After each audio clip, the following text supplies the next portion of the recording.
Вие сериозни ли сте? Вие сериозни ли? Я чуйте, първо беше, ще ядем ли хляб днеска? Не. След това беше, ще ядем ли днеска или утре? Ние не знаеме за... Виж, това е първият път, в който ти пробваме хляба. Ако това не стане, ще сло тая каймата. Дишай, издишай, успокой се. Беги натам, бе, че й пречиш.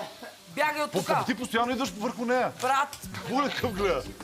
Ама ти искаш на котлона ли да си какво? Ай, някаква мисия ли получихте? Гледай. Беше да ме дразните. Абе, ти го! Абе,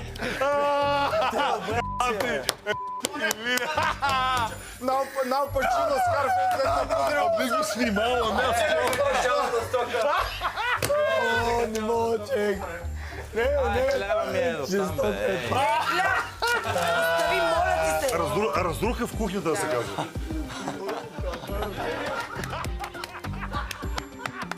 Ма, то така се прави по принцип. Ма, защото ти иска да правиш питки. Така се прави. Сложи го петката, то се надигне. Давид,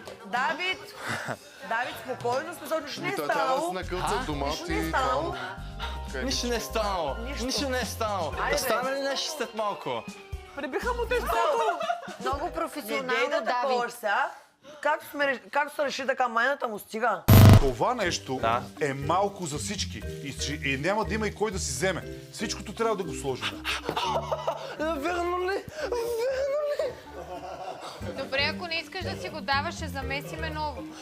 Когато беше тук, викам, ей, дай да извадим това до него да го сложим. Да има повече. Не, Да, прав си, аз съм чул, брат. може. Давай цялото. Ей, знаеш какво ми се пие, бе, брат? Вино.